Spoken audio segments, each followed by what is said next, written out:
Ladies and gentlemen, it's all come down to this. Super Smash Bros. Ultimate's 11th and final DLC fighter. Tensions are rising in a community silently awaiting the final newcomer, with fans split on what or who to expect and crossing their fingers in hopes it's one of their favorites. Some are anticipating an absolute showstopper to end speculation on the loudest note humanly possible, but I don't know if we can count on that. The thing is, Smash reveal cycles tend to drop the biggest bombshells either early on or around halfway, winding things down from there on out with increasingly lower key reveals meant more to be interesting alongside everyone who showed up beforehand. Which has others convinced this will just be someone dull and generic who's probably only here to advertise their game, but it's not that simple. Just because a Smash pick doesn't have massive hype factor doesn't mean they must have just been a shallow marketing ploy, and late cycle reveals usually have quirks or abilities that make them unique and appealing to play as. Just ask everyone and their cousin who have a pocket Byleth. But who could walk that tightrope of being under the radar yet interesting to play as? Let's look at 3 options I think are worth keeping an eye on as we await fighter number 11. A fair warning, this is mostly personal opinion, so if you vehemently disagree, that's pretty normal. The stage is set one final time. Let's begin. Our first hopeful actually does have the community's attention, but is oft considered predictable and boring. A closer look, though, shows there's more here than meets the eye.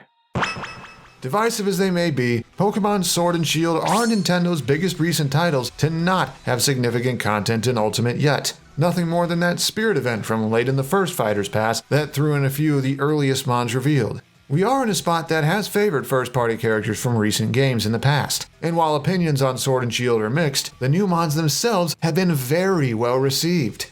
Not only that, reserving a placeholder for Pokemon Newcomer would have given the DLC team extra flexibility to wait and see how things played out until work on fighter number 11 was to start. So I don't think that Spirit event actually tells us anything about who it'd be. We've seen placeholders of different types used for past Pokemon newcomers and first-party DLC like Corrin and Min Min, so it could easily have happened again here. And while we do have some newer games coming down the pipeline, not only are they probably too late to get seriously considered, since both would have had a lot of development left at the time work on fighter number 11 got going, I think Sakurai and his desire to introduce new worlds to the game would rather have Smash's first newcomer from the Galar region than a second from Sinnoh.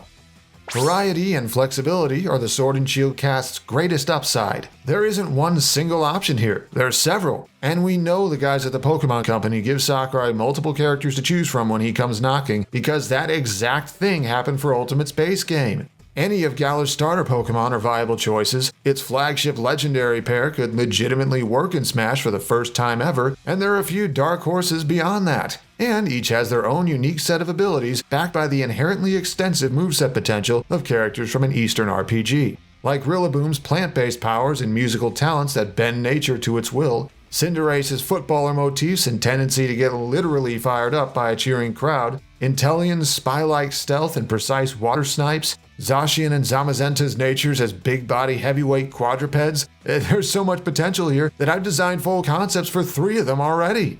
I wouldn't even rule out a tag team setup like Pyra and Mithra, a quote-quote Galar Pokemon trainer using 3 forms of the starters, or Zacian and Zamazenta fighting alongside each other just like they do in their game's climax. I don't know how likely it is, but hey, can't rule it out.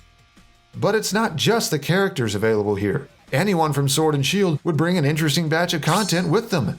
The Galar region offers several locations that could work as stages, but these in particular stand out. I can already picture the wild area as a traveling stage that touches down at different points of interest, with max raid dens sprouting up that turn fighters giant if they stand on them long enough. Or maybe Hammerlock Stadium could transition between the arena itself, the power plant below, and the ramparts up top with Eternatus attacking from the background.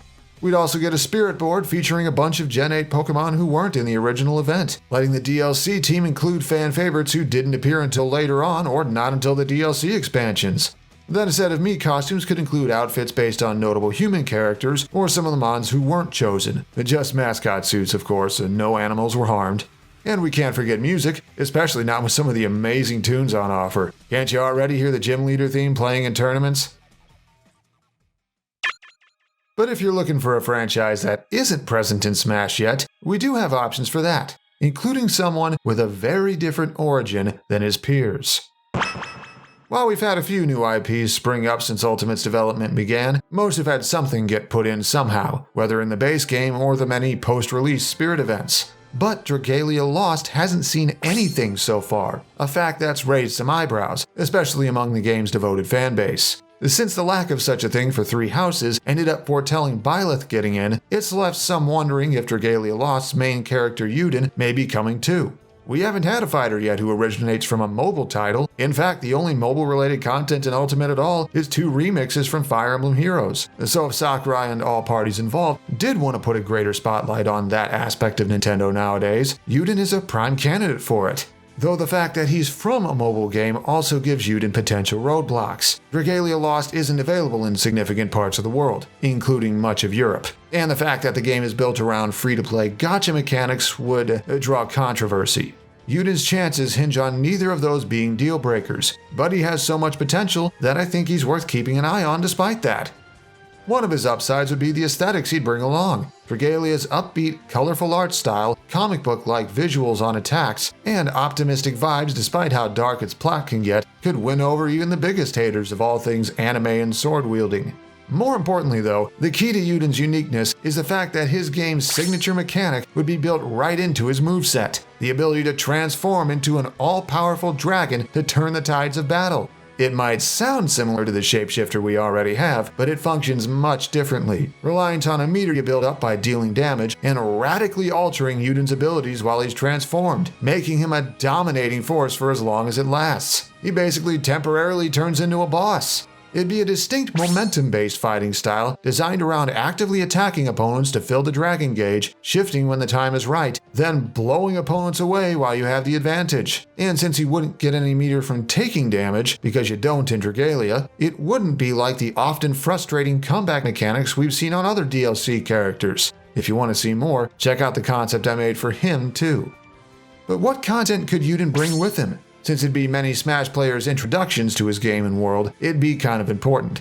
For stage choices, an obvious one would be his home base founded early in the game's storyline. Could stay in a single spot overlooking everything, or be a traveling stage that stops at notable structures, with plenty of cameo opportunities from other characters walking by and bobbing their heads to the music. Or for something more action-y, a major story location where several boss fights play out would also work.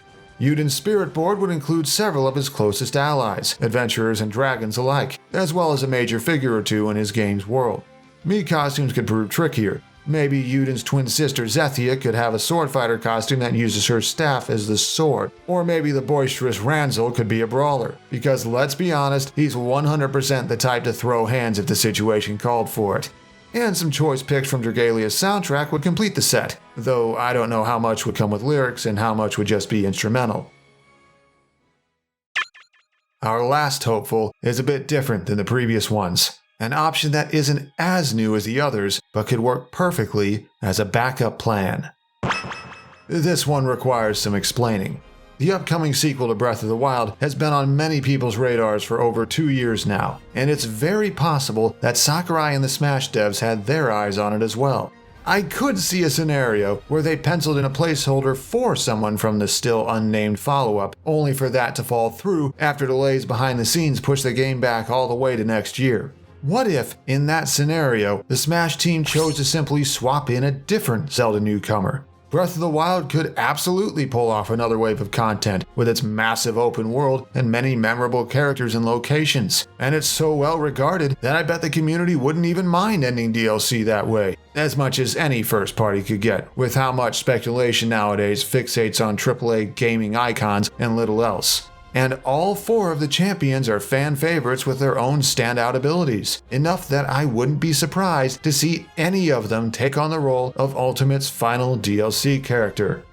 This would give Smash its first fully distinct Zelda newcomer in 20 years, finally throwing a bone to a fanbase that's been begging for something new for 3 games and counting. It wouldn't be just for the sake of having another Zelda rep, but that could be one of several angles that might factor in, one piece of the shrine puzzle, so to speak. The main reason the champions might get a look is because all 4 have the moveset potential to pull off a Smash inclusion and the uniqueness to stand out among such a massive roster. Mipha's spear fighting prowess, control over water, and healing and regenerative magic? Daruk's massive frame, crushing strength, and ability to cause the earth beneath his feet to erupt? Rivali's flight, airbending, and mastery of the bow allowing for all kinds of creative trick shots? Urbosa's dance-like movement with scimitar and shield and her ability to summon lightning on command? I've even seen people entertain the idea of all four being the final DLC fighter as a tag team, and while I'm not sure we could count on that since it'd mean far more work than we've seen on any DLC character before, I can't entirely rule it out. So what would a potential challenger pack bring to augment the Breath of the Wild content we already have? The Divine Beasts would offer a unique backdrop, being giant ancient super weapons. If we got one of the champions on their own, their Divine Beast could serve as the stage and work in a gimmick based on how you alter their layouts when serving as dungeons. Or for something more climactic, Breath of the Wild's version of Hyrule Castle, overrun by the Calamity, would fit just as well for a final stage as it did as its game's final dungeon. The Spirit Board could comprise major characters or enemies that don't have spirits yet in Ultimate. There are more of them left out still than you'd expect. For Mii costumes, they could take a page from a couple we have so far and base them off armor sets and standalone equipment from Breath of the Wild, again tailored to best reflect the champion chosen. And of course, it'd mean a chance to include even more of the game's legendary soundtrack, and maybe even some from Age of Calamity if Koei Tecmo is up for it. And there you have it. 3 options I think are worth keeping a close eye on as we await the reveal of Fighter number 11, whether during the obligatory Fall Nintendo Direct in September or a standalone event like how the first pass ended. Before we go, there are a handful of other characters I also want to touch on. Here are some honorable mentions. There are some other notable new first-party IPs just like Dragalia Lost, with Astral Chain and Ring Fit Adventure standing out most. While both had Spirit events in early 2020 after development on Pass 2 was underway, maybe that's not as big a deal breaker as we've been led to believe. While I do think it's pretty likely we're ending with a first-party character, I wouldn't count out one more guest fighter, but it'd probably be someone less notable than Kazuya or else they'd have been the E3 reveal. I'd look closest at companies who are already present in Smash but haven't had a newcomer in this round of DLC.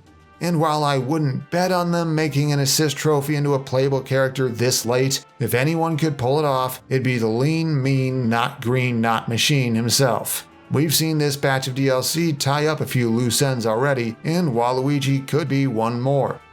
There are also a handful of others I believe are less likely than the community seems to think they are.